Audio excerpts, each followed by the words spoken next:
The word Tantra or Tantra means to weave. The Tan, T-A-N, means to extend or to stretch. The Tra, T-R-A, means to transcend or go beyond. So it is to extend beyond. The weaving is weaving the spiritual and the physical worlds together.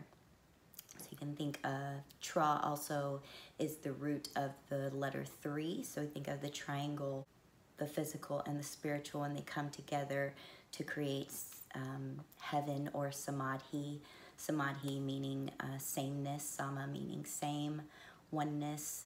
It is trying to weave these two worlds together to create another field. Tantra began as a word of mouth tradition, and it came before any written religions and serves as the basis of trying to go beyond this physical world into a more heavenly realm. So the word religion means to bind, to bond, an obligation to something. So binding people around an idea or ideal. Tantra is about recognizing the body as a spiritual vehicle rather than a mechanical vehicle. You can think about maybe going to a yoga class and a teacher telling you where to place your arms, at what degree and angle to bend your knee and create the stance, create the position. Tantra is more about feeling through our bodies into those positions, create certain energetics in the body. So displaying those energetics through sense rather than being placed into them. Hatha yoga is a form of tantric practice because it is bringing awareness, consciousness into the body, into the movement, expressing spirit through the human body.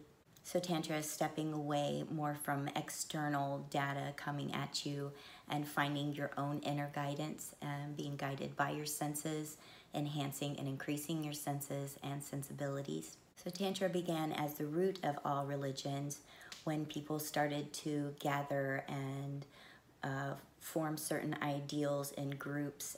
Religions started to form and started to kind of morph away from the basis, creating social cues, social expectations. So after a period of time when religions had morphed and moved away from the central teachings, creating religions that fit their comfort level or their wants for society. Irish Catholics and step dancing, how the Irish step dancers stay very stiff from the waist up and dance only from the waist down. They say that's because when women were doing chores in the household, the windows, you could see from the roadside only the waist up. And so they'd stay very still so that people wouldn't know that they were dancing in their homes because it was banned by the church. So when something comes in that is non-repressive of sexual function in the body, like digestion or sneezing, then it tends to stick out and confront and threaten these other ways that have been created. What's great is Tantra is also a practice of shadow work and learning that everything in the world has a purpose, that there really is nothing to fear in the bigger picture, that learning how to befriend your fears and seeing their purpose and value in creating your character, the development of culture and awareness, creating compassion for others, and just this idea of spirit coming and merging into matter and all the emotions and things that need to be looked at and sifted through. By facing our fears and shining a light on what we think is dark, can really help us understand how things may have turned into what they did, maybe see how our thoughts and perspectives may have been perverted or distorted by our culture. Tantra helps us move beyond those bindings to find liberation. When Tantra was reintroduced to these societies that had perverted and distorted views on sexuality,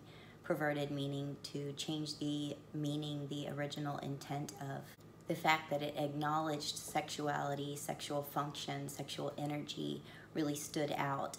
And so now when you say Tantra, most people think of sex. In a repressed sexual culture, like a puritanical culture where the body is denied, certain functions of the body are denied and ignored, shoved under the rug, and they only ferment and decay and rot at society. It's because there's dysfunction in the system, and it's compromising the entire system. When we don't look at these things because they're taboo, it creates a problem. It cultivates issues of sexuality, sexual perversion, and a lot of the things that we see running through our society. Bringing these things to light instead of shoving them under the rug and trying to ignore them or shaming them, bringing them out in the open and talking about them, facing our fears, that is Tantra. If you have issues with sexuality or your own sexuality or your body, feeling good in your body, it's not just about sex, but pleasure in any sense. I know a lot of people have issues with joy, like feeling vulnerable enough to smile or accept compliments or feel pleasure in the moment. They feel that they should shame themselves or stuff it down. And when sex education and basically body awareness isn't prioritized in a society, we'll find ourselves in situations where people may be using porn to learn about sex or for their own gratification, this external factor. And this is more pre-Tantra, the more mechanical. Would be more like you could mimic what you see and positions, and it becomes more goal-oriented. It's not about sensing and being in the moment and finding your own path of pleasure.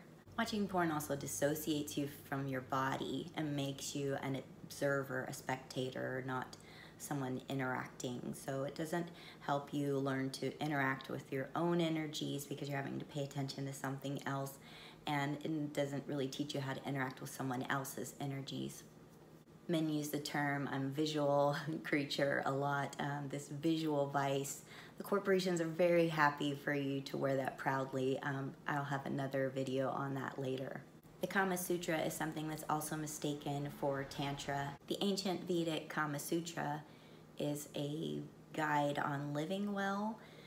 Kama meaning eroticism, sutra meaning thread. So it's the erotic thread weaving through the fabric of your being. It can mean pretty much any pleasure with the senses. And one section is on sexual positions. There's suggestions on how to put the male and female parts together. But this is that is just a suggestion, a guide, maybe like how you could wear a tie or a scarf different ways. These positions can be done tantrically, but the Kama Sutra itself and these positions aren't a basis of Tantra.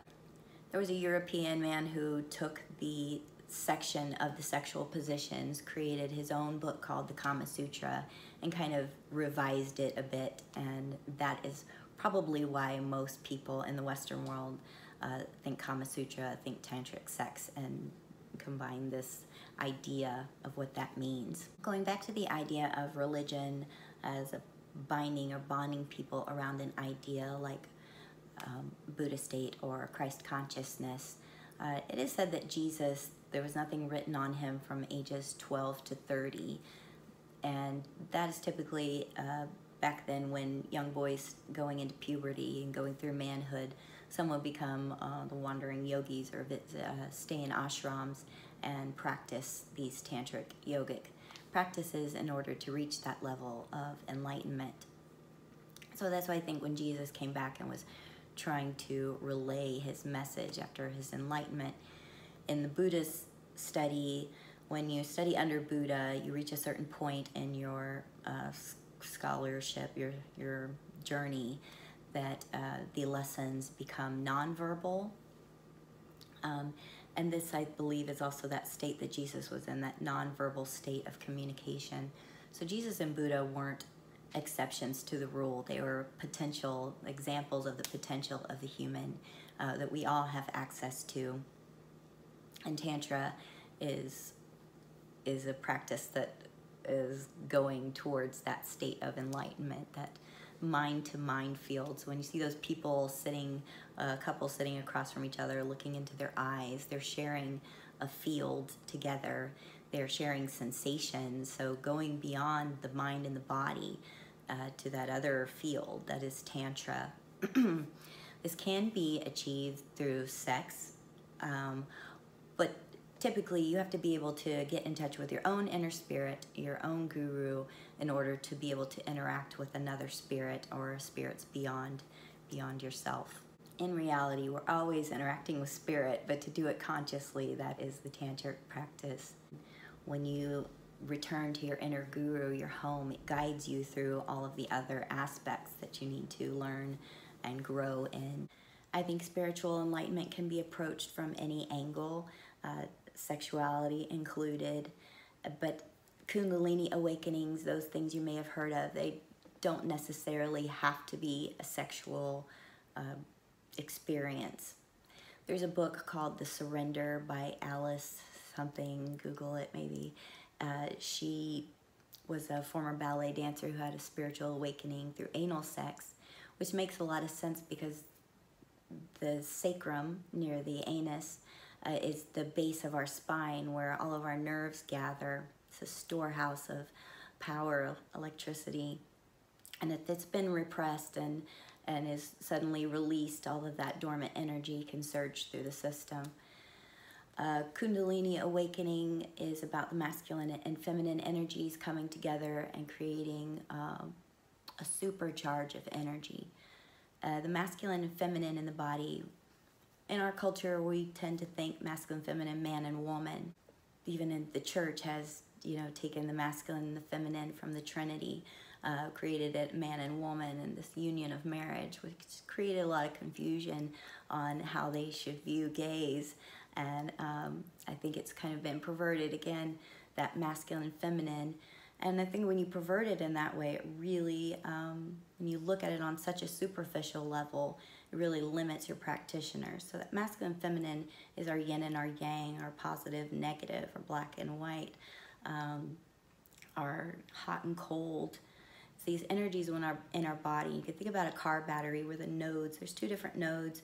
Neither one is better or worse, but they need each other to create that power, and that's that trinity in the system. The masculine and feminine energies display as our nervous system, the electricity running through this interwoven system in our body, the yin and the yang. This is the acceleration, the deceleration of our system. And as this energy is moving up and down our spine, it's oscillating the chakras, which determine our emotional states. Ignoring sexual health and sexual function as a part of the body, as a part of the system, really represses and causes dysfunction.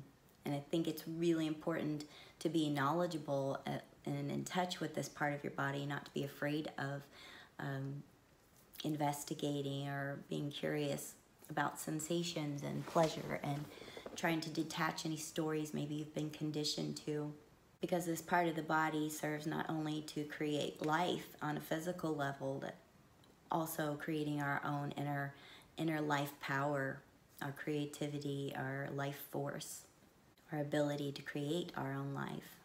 Tantra is about weaving and enhancing all of the senses of the body together to create an even greater field to live from. Contrary to what we're used to, it's really not goal-oriented, and it's about finding pleasure and peace in the moment, in each level and where you are. And that creates the ability to go beyond, that sense of peace, that openness. And from there we can reach levels like the mind-to-mind field and going beyond the body, beyond the mind, and into the collective, the oneness. You don't have to have a spiritual intention to benefit and enhance pleasure from the tips and suggestions on this page. I'll be offering tantric practices, teaching how to work with sexual energy. If you have any questions or suggestions, feel free to comment or send me a message. For me, Tantra is uniting that masculine and feminine energy, bringing our presence and attention into each moment and creating that heavenly state, relaxing the body and the mind, the physical and the mental, to go beyond the body and the mind. Thanks for watching.